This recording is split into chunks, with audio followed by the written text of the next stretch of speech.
Bonjour à tous et bienvenue dans cette nouvelle vidéo. Aujourd'hui je filme dans ma cuisine parce qu'il fait très chaud et que je ne supporte plus la chaleur du salon. Donc tous les volets sont baissés, donc pardonnez-moi pour ce décor. Je voulais vous parler d'une plante dont je n'ai jamais parlé, j'ai jamais fait de vidéo sur elle et je me suis dit mais c'est un petit peu bizarre, j'aurais dû commencer par là parce que cette plante c'est la Monstera. Alors on va parler de la Deliciosa et de la Dansoni et puis aussi des versions Variegata, mais il existe aussi d'autres Monstera maintenant. Seulement voilà, je vais vous présenter mes spécimens de la maison et puis on va parler un petit peu d'entretien. Je vais aussi répondre à des questions que j'ai assez souvent sur le sujet, par exemple en message privé sur Instagram, où ça va être l'occasion voilà, de répondre et d'expliquer en images. Donc pourquoi est-ce que j'aurais dû commencer par cette plante? Et bien parce qu'en fait cette plante c'est un peu le commencement aussi de ma grosse collection. Je pense que c'est vraiment la Monstera Deliciosa qui a développé beaucoup le phénomène plante addict, puisqu'il y a quelques années, alors moi je sais pas, ça va faire 4-5 ans que je suis sur Instagram et qu'on voit de plus en plus du coup de comptes de plantes et de plantes addicts et je trouve ça génial. Et moi je pense que la Monstera elle est responsable de ça, parce qu'il y a 4-5 ans on a commencé à voir cette plante très graphique dans des magazines de déco, etc. Et c'est vrai que voilà, c'est quand même une plante, un aspect très tropical, graphique pour les intérieurs. On a vu beaucoup d'imprimés aussi Monstera et je pense que c'est le type de plante que tout plante addict a chez lui. Pourtant c'est une plante qui est devenue assez commune puisque maintenant on en trouve de partout assez facilement à bon prix, et moi je pense que c'est cette plante qui a fait démarrer pas mal de collections. Alors en plus elle a su se renouveler, enfin on a su la renouveler, le marketing a su la renouveler, puisque maintenant on s'arrache des Monstera Variegata, donc avec des jolies taches crème et en gardant toujours cette allure magnifique de feuilles découpées graphiques. Et ouais, je pense que vraiment c'est la star. Je me suis dit tiens, les gens commencent à se lasser, puis en fait la Variegata est arrivée et du coup voilà, elle est revenue un petit peu sur le tapis. Alors en plus de son aspect graphique, moi je trouve que c'est une plante qui est vraiment très facile d'entretien, je vais en parler. C'est une aracée, donc elle fait partie, elle est souvent confondue avec le philodendron, donc d'ailleurs elle s'appelle faux philodendron, parfois vous pouvez le voir dans les magasins sous ce nom là. Mais la Monstera, donc Deliciosa ou Dansoni, c'est vraiment une plante qui est très facile d'entretien. Alors vous allez me dire pourquoi elle fait pas partie de ton top 3 des plantes pour débutants? Simplement parce que au même titre que les philodendrons, qui sont eux aussi très faciles d'entretien, je trouve qu'elle est très sensible à certains nuisibles, et notamment les thrips qui sont moi les nuisibles qui me posent le plus de problèmes. Mais on va y revenir aussi. Donc la Monstera c'est en fait une liane, une plante liane qui aime grimper. Donc sur la plupart de Monstera vous allez voir j'ai des tuteurs, et c'est une plante qui peut devenir énorme. Si vous tapez sur votre moteur de recherche Giant Monstera Deliciosa, vous allez en voir des énormes dans la nature et même des énormes en intérieur. En pot, elle peut faire quand même juste en pot jusqu'à 4 à 5 mètres. Donc c'est une plante qui pousse très très bien, mais qui a besoin d'être supportée par un tuteur, notamment moi je pense à ma grande, vraiment solide, que les lianes sont rapidement lourdes. Elle aime monter, elle aime grimper, ça se voit beaucoup, je vous en ai parlé notamment pour la Dansoni. Quand elle cascade, j'aime beaucoup, mais les feuilles sont moins grandes, sont moins jolies, et même la plante un petit peu s'appauvrit, je trouve. Elle s'étiole un petit peu, elle n'est pas aussi jolie. Donc niveau de l'entretien, vraiment c'est assez facile. On est vraiment sur un arrosage lorsque la motte est assez sèche. Moi j'utilise pour ma grande Monstera mon mesureur d'humidité pour savoir, et elle aime, voilà, comme beaucoup de plantes tropicales, une bonne douche quand on l'arrose. Alors ma grande j'ai un petit peu du mal, du coup j'ai mis un Oya, et je l'ai mise aussi sur d'autres de mes Monstera Variegata parce qu'elle commence à être grande, et puis alors là moi j'avoue que l'été et voilà, le centre de gravité changeant, je commence à avoir du mal à les tracter à l'évier. Mais si vous pouvez le faire et leur donner des bonnes douches pour bien humidifier la motte et du coup arroser moins fréquemment aussi, et n'hésitez pas, ça elle aime beaucoup. J'ai fait une vidéo sur l'arrosage pour les débutants qui arrivent sur la chaîne où j'explique tout en détail, donc je vais pas tout refaire ici parce que ça va être long. Déjà ça va faire une grande vidéo et ça va être long pour ceux qui regardent régulièrement depuis le début. Elle aime aussi être humidifiée, donc si elle est près d'un humidificateur ou si vous la sprayez régulièrement, elle va adorer. Mais moi j'avoue que je n'y pense pas et j'ai pas l'impression que mes Monstera en souffrent. Donc en ce qui concerne ma collection, j'ai mon énorme Monstera, donc Deliciosa. On voit aussi, on reconnaît la Deliciosa parce que elle a aussi des petites dentelles en fait à la fin des tiges. Ces petites dentelles, elles apparaissent aussi parce que bon, les tiges sont robustes, mais les feuilles sont quand même extrêmement grandes, donc il y a une grande prise de vent, il faut quand même qu'elles soient un petit peu robustes, et du coup on voit apparaître ces petites dentelles, c'est une autre façon de la reconnaître. Ma grande Monstera, elle est pas tellement en pleine lumière, voilà, je vais en profiter pour parler de l'exposition. Si elle est en plein soleil, elle brûle, vous avez des taches brunes qui apparaissent, donc c'est une des questions qu'on me pose souvent d'ailleurs sur Instagram. Si vous avez des taches brunes, c'est du brûler en fait, et si votre Monstera a un peu de soleil direct dans la journée, elle peut facilement brûler. Plus elle a de lumière, plus elle va se développer rapidement. Pas les Monstera d'Anthony, je vais en parler juste après, moi j'ai remarqué des choses, mais moi la plupart des Monstera, elles sont dans la semi-ombre, voire même certaines dans l'ombre, et elles se plaisent aussi. Donc elles vont moins grandir, moins rapidement, mais elles se plaisent quand même pas trop mal, donc je dirais que c'est vraiment voilà, un peu comme le philodendron.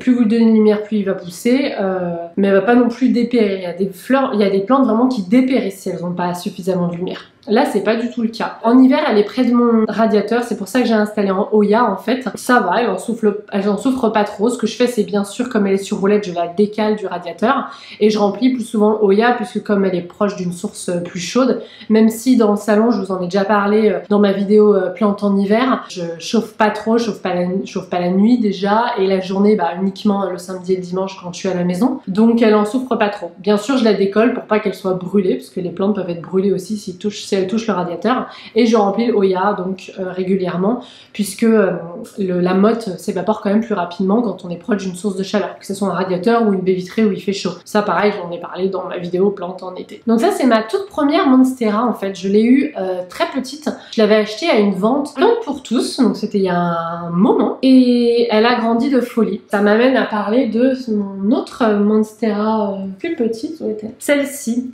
En fait elle ressemblait un petit peu à ça, et ça fait partie des questions qu'on me pose beaucoup sur Instagram. On m'a vendu une Monstera mais il n'y a pas de trou et je me demande si c'en est bien une. En fait, les feuilles les plus petites, celles qui sont le plus près de la terre dans la nature ou du pot en culture d'intérieur, ressemblent simplement à des feuilles de philodendron un petit peu, donc à la forme en cœur, et il n'y a pas de jour dans les feuilles. Plus les feuilles vont grandir, plus vous allez voir, donc ça c'en est une petite que j'ai eue de chez Monsieur Marguerite. Plus la plante va grandir, plus les feuilles vont être de plus en plus grandes, la liane en fait si vous la tutorez va grandir, plus vous allez avoir des jours qui vont apparaître. Par exemple, celle-là, donc c'est pareil, je l'ai eu chez Monsieur Marguerite et je l'ai laissée en hydroculture pour le coup, parce qu'elle est jolie, alors elle pousse pas autant que les autres. J'ai décidé du coup de la laisser en hydro, même si voilà, au niveau des racines, je pourrais lui faire plaisir et la mettre en terre. Je trouve que c'est joli, j'aime beaucoup Monsieur Marguerite, leur contenant, donc ça me fait plaisir. Je lui donne de l'engrais liquide de temps en temps et je change l'eau, voilà, avant qu'il y ait trop d'algues qui apparaissent sur le pot. Je vous en ai parlé d'ailleurs de cet engrais dans une vidéo qui s'appelle Chouchouter vos plantes. Du coup, celle-là, bah, on voit qu'elle commence par des feuilles pas du tout ajourées, et celles qui commencent à être un petit peu plus hautes ont des jours qui viennent vers l'extérieur des feuilles. Donc en fait, quand vous achetez une Monstera jeune, les feuilles les plus petites n'ont pas de jour, mais plus elle va pousser et vous allez l'aider en la tutorant pour qu'elle monte en hauteur, plus il y aura de jours. Par exemple, sur ma grande Monstera, non seulement il y a des jours sur l'extérieur, mais il y a aussi des trous à l'intérieur, et c'est vraiment le look qu'on aime bien. Plus elle va pousser, plus ça va être le cas.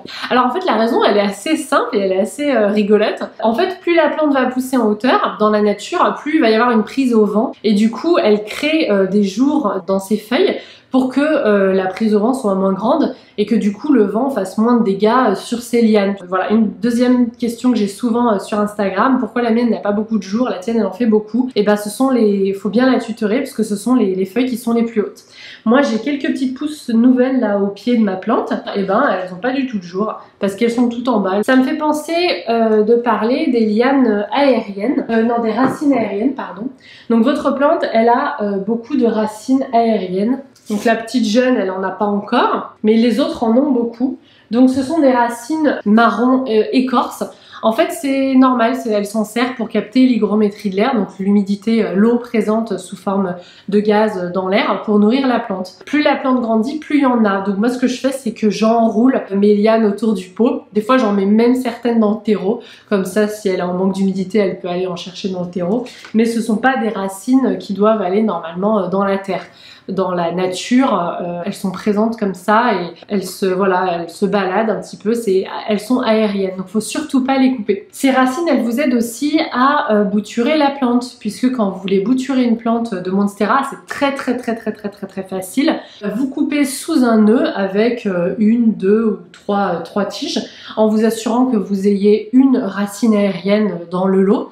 Et vous pouvez mettre ça en eau et des racines apparaissent très rapidement. Et ça, c'est vraiment typiquement... ça, c'est ce qui s'est passé. Hein. On m'a envoyé une Monstera, mais en fait, elle a été coupée sous un nœud avec quelques racines aériennes placées dans l'eau. Et quand vous avez bien moins de racines que ça, vous pouvez la replanter. Moi, j'ai décidé de la laisser, mais voilà, ça va très vite. Donc voilà pour le bouturage. Le marcotage doit fonctionner, mais c'est vrai que je le fais pas parce que quand je bouture, c'est pour alléger un petit peu la mienne. Je me prends pas trop la tête. Moi, vous le savez, mon bouturage préféré, c'est quand même le bouturage en eau. Donc de plus en plus, on a des fameuses Monstera variegata. Donc la Monstera variegata, c'est une création, hein, avec voilà, des jolis reflets crème sur la plante. Donc on garde l'aspect graphique et en même temps on a une bicoloration qui est quand même super jolie. Celle-là, c'est ma Monstera que Isabelle, une abonnée, m'a envoyée. Je l'ai mise pareil, alors elle est sur la table du salon, donc elle a un petit peu plus de lumière, mais le soleil du matin ne la brûle pas, hein, parce que devant il y a le pachira et le ficus, donc elle va très bien. Elle grandit d'ailleurs, elle m'a fait une nouvelle feuille. Alors pour garder la variegation d'une Monstera variegata et de n'importe quelle autre plante, l'exposition compte beaucoup. Donc là, moi, ces deux-là, elles ont beaucoup plus de lumière indirecte, pas de soleil direct, que les autres, parce que j'ai envie qu'elles gardent leur variegation. D'ailleurs, au niveau de l'engrais, je fais beaucoup plus attention avec celle-là. Je mets de l'engrais, du coup un engrais plante verte classique, hein, vous allez me dire, pareil pour les autres Monstera. Une fois toutes les 2 semaines, une fois toutes les 2 arrosages, du coup. Au printemps, j'ai tendance à arroser une fois par semaine. Du printemps jusqu'au début de l'automne. Et du coup, ça aide aussi à garder la variegation en plus de la lumière. La lumière, pourquoi est-ce que ça aide à garder la variegation? Parce que ces parties blanches, ce sont celles qui sont les plus prônes à brunir, parce qu'il n'y a pas de chlorophylle dedans, donc pour se nourrir, la plante elle galère un petit peu, et donc la photosynthèse est un petit peu plus difficile sur ces endroits-là. Donc donner plus de lumière pour l'aider davantage, ça permet de compenser un petit peu ça. Mais ça vaut pour toutes les plantes variegata en général. Pour l'engrais, j'ai oublié de préciser une chose, j'arrête l'engrais en période de canicule. Par exemple, quand en juillet, je pense qu'il va y avoir des périodes de canicule, ou 1 ou 2 semaines, voire 3 semaines, et on est toujours dans le noir. Là, à ce moment, j'arrête l'engrais parce que je trouve que c'est beaucoup d'apports nutritifs dont la plante ne se sert pas parce qu'il n'y a pas de soleil. Je préfère simplement arroser quand le terreau est sec, c'est tout. Lui, j'ai placé un joli petit Oya aussi de chez Le Vivant Paris, je vous en ai parlé. Parce que quand elle commence à être lourde, là, j'ai un peu du mal à la soulever. Et du coup, ça me permet l'été de l'aider et de ne pas l'amener 2 fois par semaine à la salle de bain pour la détremper. J'ai une deuxième Monstera variegata. Là, on voit bien aussi les racines aériennes. Il y en a une qui s'est plantée toute seule dans le sol, donc peut-être qu'elle était un peu en galère d'humidité. Les autres, voilà, tournent autour. Donc moi, ce que je fais, c'est que je les enroule comme ça. C'est un peu moins relou. Mais bon, on n'est pas obligé. Celle-là, c'est aussi une taille constellation. Sauf qu'il y a des endroits un petit peu plus albo. Donc albo, c'est un autre type de Monstera variegata. Alors sachez que ce sont des noms marketing, selon moi. Mais bon, voilà, principe de réalité en ce qui me concerne. Celle-là, elle est beaucoup plus blanche sur certaines feuilles. Et c'est marrant parce que c'est la même pousse. Donc voilà, donc celle-là typiquement, elle a besoin de beaucoup de lumière et elle est vraiment proche de la baie vitrée. Elle n'a pas le soleil direct, mais elle a énormément de lumière. Et je lui ai mis un petit Oya aussi qui vient du Vivant Paris. Et elle se porte très bien. Celle-là à bouturer, c'est la même chose. Donc vous voyez, hein, là, s'il fallait que je la bouture, je la couperais peut-être ici. Toc, sous une racine aérienne, quoique celles-là, elles sont vraiment jeunes et puis je vais pas les enlever. Mais s'il fallait, hop, je coupe dessous, on met en eau et il y a des racines qui apparaissent rapidement. La deuxième Monstera dont je voulais parler, c'était la Dansoni. C'est une Monstera... Oups, ah oui. J'ai amené le système d'arrosage avec, du coup j'ai mis un cône pour elle. Donc la Monstera Dansoni, elle a besoin aussi d'être tutorée. Donc là typiquement, le tuteur est un petit peu trop petit.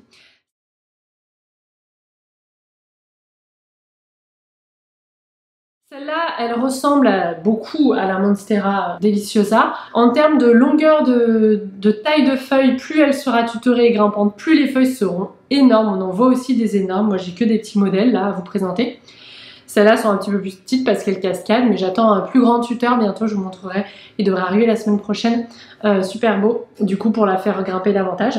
Et elles, les jours en fait, se situent à l'intérieur, ne viennent pas sur les côtés, ils viennent de la nervure principale et c'est comme ça qu'on la reconnaît. Elle est vraiment très graphique, très belle aussi. J'aime beaucoup qu'elle cascade, c'est elle qui aime pas trop. Et elle, typiquement, je lui donne pas énormément de lumière parce que j'ai remarqué, ça je vous en ai déjà parlé, depuis que j'ai éloigné un petit peu de la lumière, elle est redevenue bien verte, puisque du coup elle a besoin de faire plus de chlorophylle, et elle est vraiment plus jolie. Donc j'ai ce modèle-là que j'avais acheté tout petit chez Online Baby Plants il y a un an. Bon, c'est encore la meilleure du montage puisque la caméra s'est à nouveau arrêtée. En fait, il faut savoir que je filme pas avec une caméra, je filme avec un appareil photo et en fait au bout de 20 minutes ça s'arrête et ça me prévient pas. En fait, je vous présentais juste du coup ma deuxième Monstera Adansonii. Et ensuite, je vous parlais du problème que j'avais souvent avec les Monstera, c'était l'invasion de thrips. Donc les thrips, je vous en ai parlé dans 2 vidéos à 2 reprises, donc je vous invite à aller les voir puisque ça sera un petit peu plus détaillé si vous n'avez pas déjà vu ces vidéos. Mais voilà, je vous disais que c'était mon problème principal, on va dire, avec cette plante. C'est ceux qui m'ont posé le plus de problèmes. Mais voilà, donc allez voir parce que je vais pas tout reparler de ça, sinon ça va être trop long pour une vidéo juste fiche d'identité et entretien et collection d'une plante. Mais grosso modo, c'est mon 3e message que j'ai le plus dans mes messages Instagram, soit de la part de débutants ou pas. C'est ma Monstera va mal, elle commence à jaunir, pourtant il n'y a pas d'eau stagnante et j'arrose pas trop fréquemment la plante. Parce que ça peut être une raison du jaunissement de n'importe quelle feuille de vos plantes. Et qu'est-ce qu'il y a? Je comprends pas. Souvent, je dis tout le temps, regarde au revers des feuilles s'il n'y a pas des nuisibles ou des thrips. Et je dirais que dans 9 messages sur 10, c'est le cas. Donc, cette plante, il faut absolument la surveiller. Si vous l'achetez à la sortie de l'hiver, il faut absolument vérifier dans votre jardinerie ou chez votre fleuriste s'il n'y a pas des nuisibles derrière. Moi, j'en ai balancé une il n'y a pas si longtemps que ça. Elle était belle, elle est dans ma chambre parce que j'avais pas de Monstera dans ma chambre et que voilà, c'est une plante vraiment qui me plaît beaucoup, comme beaucoup de plantes addictes. Et je l'avais achetée au printemps dernier chez un petit fleuriste à la sortie de l'hiver au printemps et j'en ai eu marre et j'étais fatiguée, j'ai fini par la balarguer parce que je me voyais pas de rempoter et de changer le terreau. Plus vous la doucherez, vous la vaporisez, moins il y aura de nuisibles en tout genre parce qu'elle peut aussi être susceptible aux cochenilles, aux pucerons. C'est un peu plus rare en intérieur, mais surtout aux thrips. Elle m'en a apporté et c'est vrai que comme le pot est très grand et que j'ai pas rempoté du coup, il faudrait peut-être que je le fasse à la rentrée, à la fin de l'été ou quand ça sera, voilà, ça se calme en général. Le rebond en fait de nuisibles, cochenilles notamment, c'est souvent la fin de l'hiver et thrips souvent au printemps, enfin milieu du printemps, du coup il y a un petit peu un délai. Donc c'est souvent à ces moments-là où il faut surveiller vos plantes. En ce qui concerne le rempotage, j'en ai pas parlé, mais la plante grandit assez rapidement, il faut avoir assez de place chez soi. Et si vous rempotez à chaque fois que, je sais pas, par exemple tous les printemps, parce que vous vous rendez compte que les racines sont serrées, eh bien vos plantes vont grandir de plus en plus. Moi celle-là j'ai arrêté parce que le pot est déjà beaucoup trop gros pour moi, mais je pourrais continuer pour qu'elle fasse jusqu'à 5 mètres de hauteur. Donc qu'est-ce que je fais si les racines sont trop serrées ou autres? Eh ben je vais la bouturer tout simplement pour contrôler un petit peu sa taille et les racines normalement s'adaptent. Normalement. Si vraiment un jour je vois qu'il y a plein de nouvelles pousses au pied, je ferai une division et ça sera plus simple. Il faudra de l'aide ce jour-là, mais ça sera plus simple. C'est une plante qui grandit assez facilement et si vous en trouvez que des plus petites, qui sont du coup moins chères, comme moi je l'ai acheté à l'époque, ne vous inquiétez pas, si, avec le bon entretien, elle va devenir comme la mienne. Parce que là, pour le coup, à part lui filer des tuteurs assez costauds, j'ai rien fait de spécial pour elle. Et surveiller du coup les thrips depuis l'année dernière. Et ben voilà, c'est tout pour cette Monstera, cette jolie plante qui vient d'Amérique centrale. J'espère que ça vous a plu. Si c'est le cas, n'hésitez pas à mettre un petit pouce en l'air. Si vous voulez d'autres vidéos du coup sur l'entretien ou des vlogs de jardinage régulièrement, n'hésitez pas à vous abonner à la chaîne. Et je vous dis à la prochaine!